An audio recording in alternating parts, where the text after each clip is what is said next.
Hi guys, it's Laura here over at Dance School Startup. I hope you guys are all well. Welcome back to Q&A. We're here this week with session number 8 and we've got some nice questions here, so let's get started. The first one is from Victoria and it says here, when your children are absolute beginners and you want them to take a medal test, not a grade, how good do they actually have to be? Now, obviously, it's going to differ depending on which boards you're with. But with middle tests, it is a easier route. And I think it's fair to say that us as dance teachers have some pretty high expectations and we are perfectionists by nature.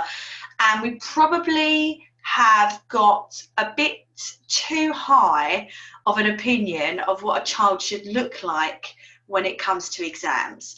And that can be really, really useful because we'll push our students to achieve the absolute best they can. But it can also be to our detriment because we spend so much time panicking and worrying and losing sleep over things that perhaps we are overthinking.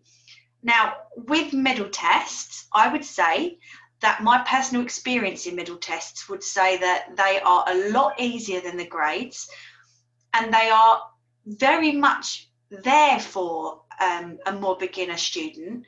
That's, it's a perfect introduction into examinations. And if they're not ready to do a grade yet, this is such a good way to get them started if they're a complete beginner. So for example, obviously, as you all know, I do some of my exams with the IDTA and we do middle tests with them. And there have been many times where I've been really concerned that a student wasn't perhaps where they should be for an exam, but then the results come back and they're a lot higher than I expected them to be.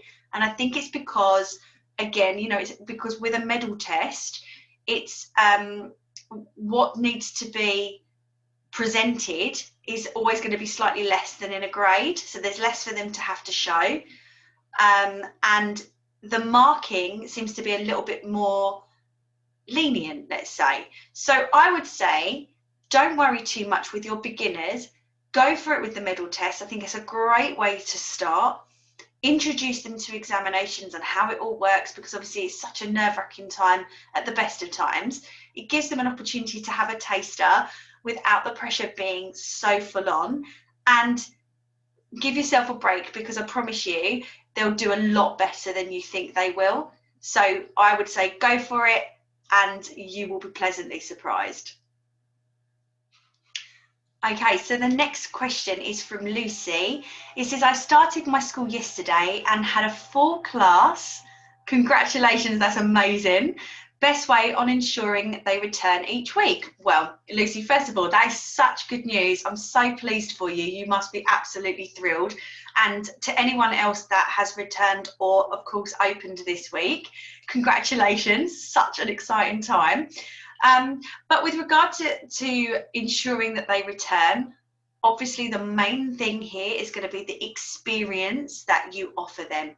All right, and that will come under a lot of umbrellas. So for the parents, making sure that you are communicating with them regularly and they feel like they understand what's happening and they're not left guessing a lot of the time. That's really, really important.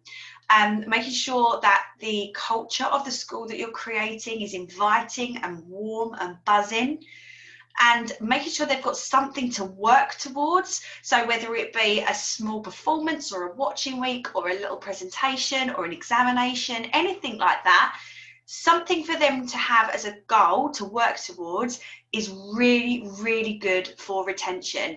It's much easier to keep students coming if they're working towards something.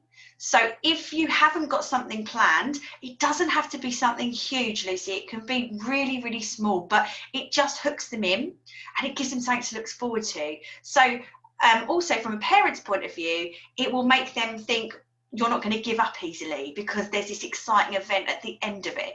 So definitely think about that if you haven't already, and if you have, then absolutely brilliant. But just being consistent, all of these things, it's so important because that is going to be the vibe that you give to your students and the parents and any adult students that you might have as well. And if they feel like you're on top of things and they feel like you are keeping them in the loop and there's a buzz in the school, then these are the kinds of things that really get people talking. And of course, once they start talking, that's your word of mouth, which is such an important tool. So think about those things. And if you haven't already, make sure you consider having something for them to look towards at the end of this term in the summer. But honestly, Lucy, that is absolutely brilliant. Well done. Congratulations.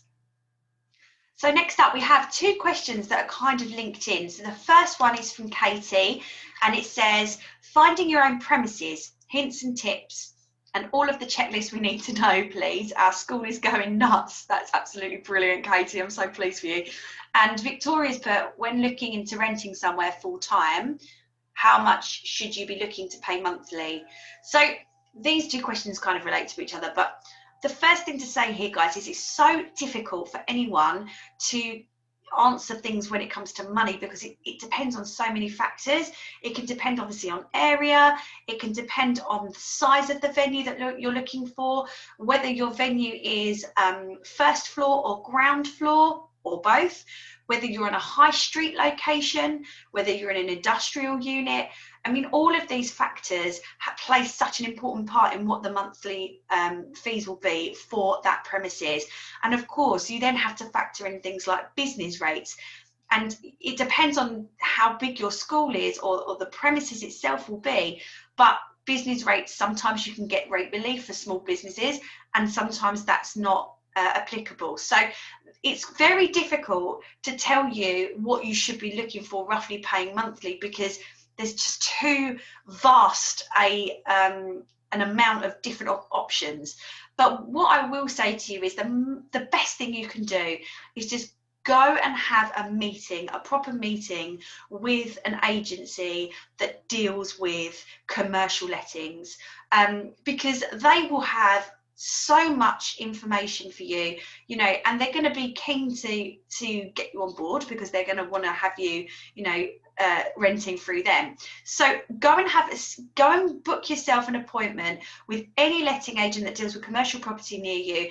Take a list of questions, and really then you'll get an insight into your area. This is exactly what I did. I just went and had a really good conversation, and they talked me through all different types of you know, things about change of use, if that's something that we might have to consider, you know, how much and how business rates work, and all of these little extra things that at the time I just knew nothing about. But because it's so area based, going to your local agent or an agent that's in the area that you're looking to be hiring or buying, that would be absolutely brilliant, because then you'll just get everything you need to know, and they'll be so knowledgeable. So that is massive tip there. Do that first before you do anything else. And then obviously if you start to find somewhere, or you start going and looking at places, you can then start having conversations with solicitors to get a little bit more information on the legal side of things. All right, so do this, like, utilize these people. They know what they're talking about. For me to be able to sit here and tell you, I just wouldn't be able to give you the answers that you'd need. So get in touch with them, have a really decent conversation with them, and as I say, write everything down that you want to ask, and I honestly feel like you'll come out of that so much clearer. But with regards to finding your own premises, obviously you can sign up to all of the agents that do commercial property, and you can also have a look on Rightmove. So Rightmove, obviously, as you know, normally has all of the properties that are for sale for residential, but they also do commercial as well. So go onto Rightmove and start having a look, because Rightmove will just give you an idea of prices in your area. All right, and then when you start thinking, work backwards. So, you know, what financially do you think that you could afford? Sit down and think, right, this is how much at the moment we're making from classes. This is how much at the moment our overheads are. This is how much at the moment our staff costs are. Okay, we're going to definitely grow within our own premises, add a little bit on top, and then what's left? And then we can really start to get an idea financially of what we can afford and what's within our range. And then from there, you'll see what's available to you. And you might find that at the moment, you're not quite there in a financial way to be able to get exactly what you want, but it'll be worth you just getting an idea, and then you can just start growing and saving until you get to a point where you are ready. I mean, when I first moved into my first premises, because I was renting at a gym, a studio, when I decided to go for it and take out a lease, the first one was above an Iceland on a high street. It was just one big studio. It had a reception area, it had like a shower unit that I turned into a costume wardrobe, toilets and a little music room. And I was really, really lucky in the sense that that had been used as a dance school years ago and just been empty for years. But it was just first floor, one unit above an Iceland. Price wise, it was really, really reasonable. And I mean, we're going back now to sort of, what was it, 2009, so it was quite a while ago now, but I got small business rate relief. So I mean, all of these things, it was just so affordable for me, so I knew I could do it. And then I grew in that school, and then as soon as I realised that I couldn't stay there anymore, I then started looking for somewhere else. So I took it in stages. So that is always a possibility. It worked for me, and it could definitely work for you. So that's what I would say. With regards to a checklist, you know, you need to sit down and think about what it is that's most important to you in the premises. Do you want one studio? Do you want two studios? Do you want music rooms? Do you want a place where they can do their homework? Do you want a reception waiting area? You know, do you want car parking? All of these things, you just need to think about what is important to you, and then once you know that, you'll get a kind of create a vision of what it is that you're looking for. Now, bear in mind, the dream probably isn't out there right now, okay? Because that always happens, doesn't it? You get a really clear picture in your mind of what you want, and then you can't find it. I mean, I've got this really clear vision of my next sort of 5-10 year plan.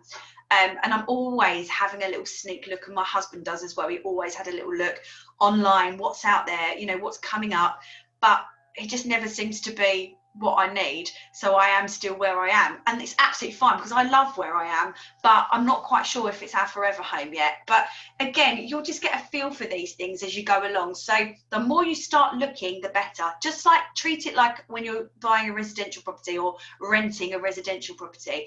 Just go out and start nosing in other people's properties and seeing what you like and what you don't like. And also think outside the box. So when I bought the lease on my current property, so again, it's first floor, it was Barclays Bank, and then it was just left empty for years and years and years. And I asked the owners if they would consider splitting it into two properties, and I've now just got the top floor because they said yes to that, because I couldn't afford the full thing.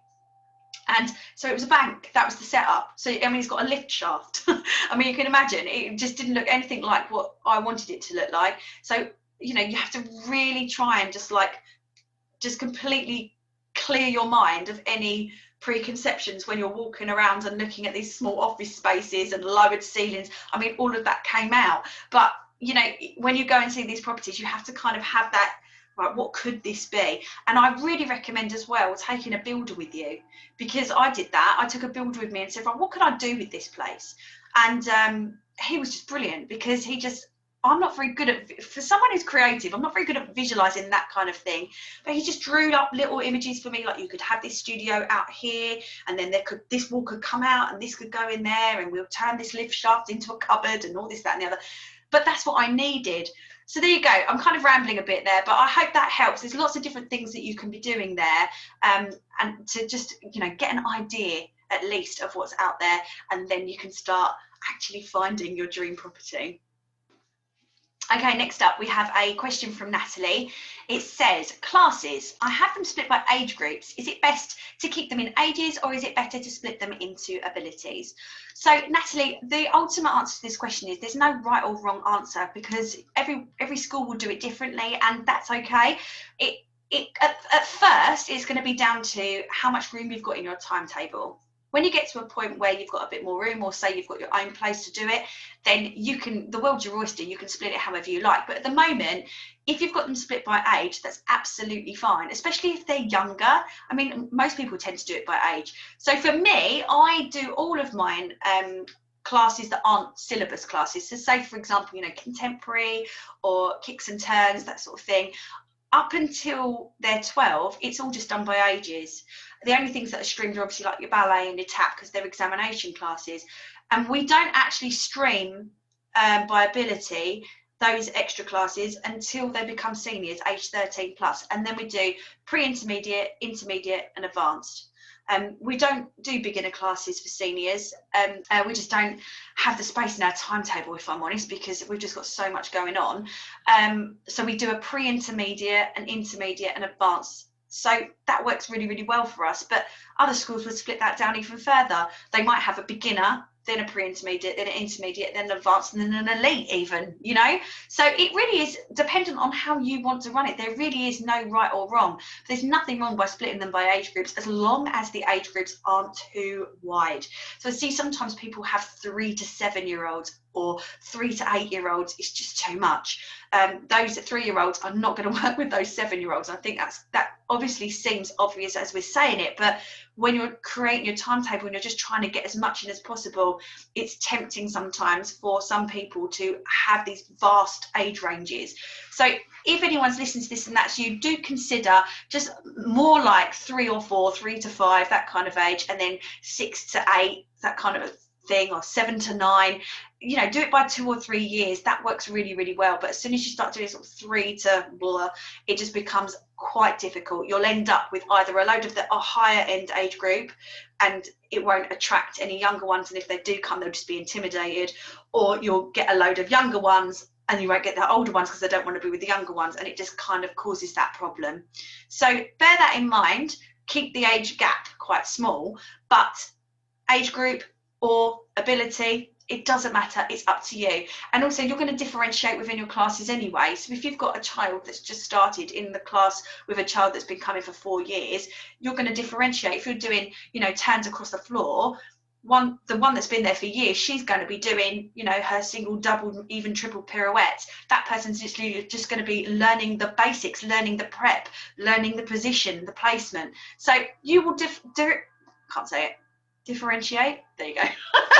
Differentiate as you go anyway. And then when they get older, if you then want to start splitting into ability, you can. And another thing that's really important actually here, I feel like I'm waffling a bit tonight, and I'm sorry if I am. Obviously I've got lots to say. Another thing to mention is with regards to age groups and not ability, I always find that it really pulls up the more beginner student if they've got someone to look up to within the class. So if you've got a class that are all beginners, they're just kind of all roughly on that same path. But if you've got someone who comes in and she's only been dancing for 6 months, and there's someone in there, you know, is whacking their leg up and pirouetting all over the place, that's really inspiring. And you will also find that you'll work to the higher end of the class, which will push them to work harder, quicker. And I find that really, really does work, you know, especially in my junior age group, that sort of like 9 to 12-year-old age. If you've got a student in that class that, you know, is really, really strong, it really gives everyone someone to look up to and to see how it should be done. And it's lovely, actually. It makes them work harder and faster. So bear that in mind. You know, that's another positive towards having age groups rather than ability groups. But for me, I then find that when it gets to seniors, I want to split it into ability, because you're going to have your kids that come maybe once or twice a week, and it's like exercise and hobby and socializing. And then you're going to have your students that maybe come 5 times, 6 times a week, and they're actually quite serious minded, and they're going to need a slightly different training. So depending on the model of school that you're creating, you can bear all these things in mind. Okay, next up we have a question from Fiona. Any suggestions for implementing a system for ordering uniforms? Mine is way too complicated and it needs sorting out. Okay, so Fiona, message me because I'd be really interested to know what your system is at the moment. But a couple of things to say on this. Obviously, you can, if you want to, have an online shop. If you've got an online shop that's outsourced to another company, then you then don't even have to get involved. So that's a massive, like, you can just delegate that off if you feel like that's something you want to do. The problem with doing that is that if you are doing it yourself, your profit margins are going to be higher. And if you're doing it and outsourcing it and delegating it off to another company, so for example, as most of you know, I use Rock the Dragon. I only probably earn about £1 or £2 commission on each item. But when I was doing it myself, I would earn between £5 and £8 on each item. So, you know, it's kind of it depends on how much time you want to free up. If you're right at the beginning and you've got like more time and less students, I would say just do it yourself. And if you've got, you know, a lot of students and, you know, things are starting to get really busy for you, then perhaps you're not going to be so worried. You're still going to have that as a revenue stream, but you might just want to think, oh, I'm just going to outsource that to someone else. So that is a definite possibility. And there are so many people now that are offering this, so many companies. And in the group, people have talked about it quite a lot recently. I saw shout out to Katie Appleby with her amazing pink and black outfits, which I'm very obsessed with. But she obviously uses a different company to me, but, you know, have a chat with in the group, because a lot of you have mentioned several different names, and you can just contact any of them and have a discussion with them about what they can do for you. But if you don't want to do that, then my biggest hack is make sure you implement a system that is only ordering in once a month. So I see all the time, and I was this person as well, you know, people can order at any point throughout a week, and then you're just desperately trying to keep on top of orders, or you have huge stockpiles in your house. And it came to a head with me, and I was like, I don't want this anymore. So what I did was I just changed it. And I just said, you know, from now on, I'm only going to be doing a stock order once a month. It's going to be on the first Monday of every month. And if you don't order in time, then basically, you know, you have to wait until the next month. I'm not carrying any stock, and I'm just literally ordering to order.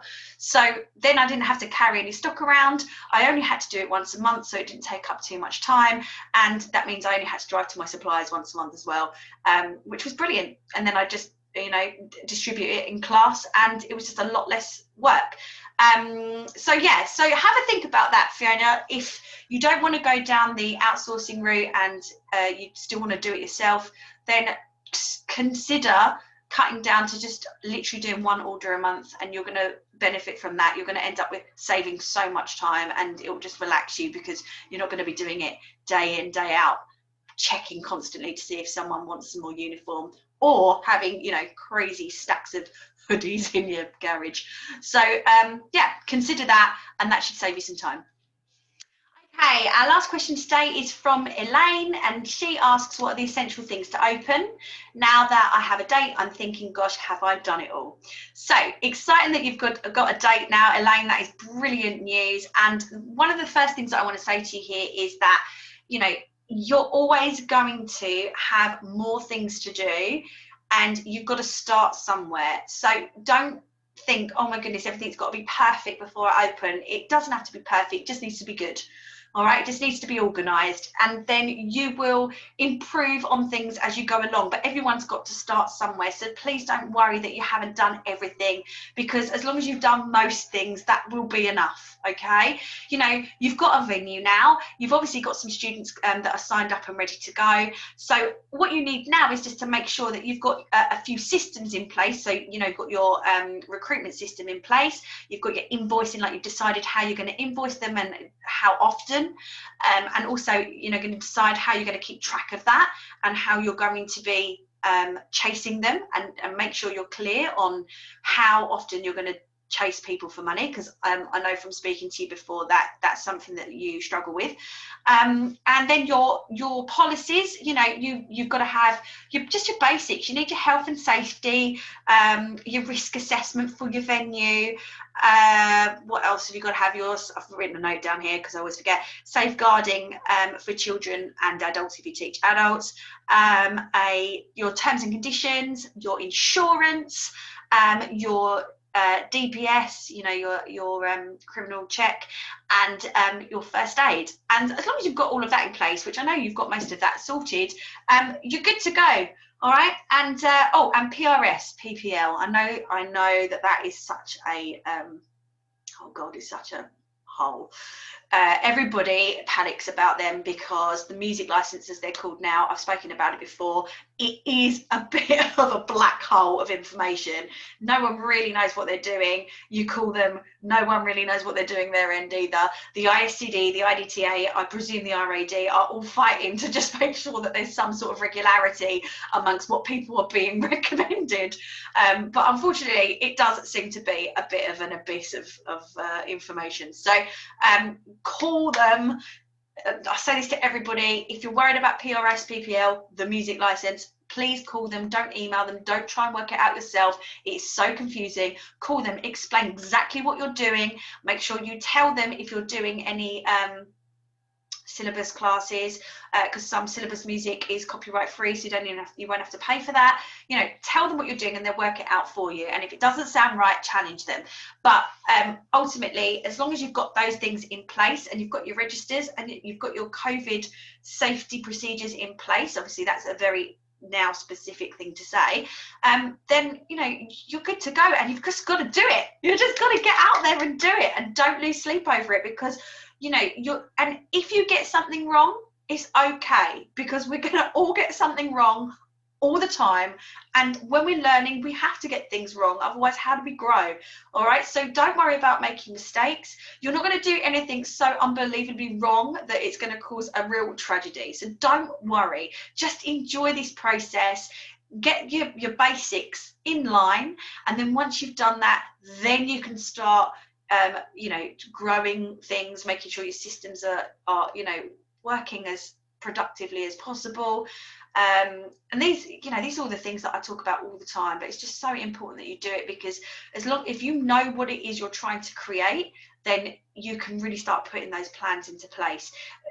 Just try not to wing things. Yeah, just know what you're trying to create, know what the goal is, know what the vision is, and know what your basic structure and systems are going to be. So if you don't have a software yet, that's fine, but just make sure you know, I'm going to use Excel, I'm going to use Google Drive or whatever, I'm going to use Mailmerge, I'm going to use this invoicing app that I've got. Whatever you're going to do, it doesn't matter, whatever works for you. We can, you know, spend time making things much more like a cleaner process, and we can improve on our systems as we go along. But just starting out, you just got to start somewhere, all right? And it's not going to be perfect, and that is okay.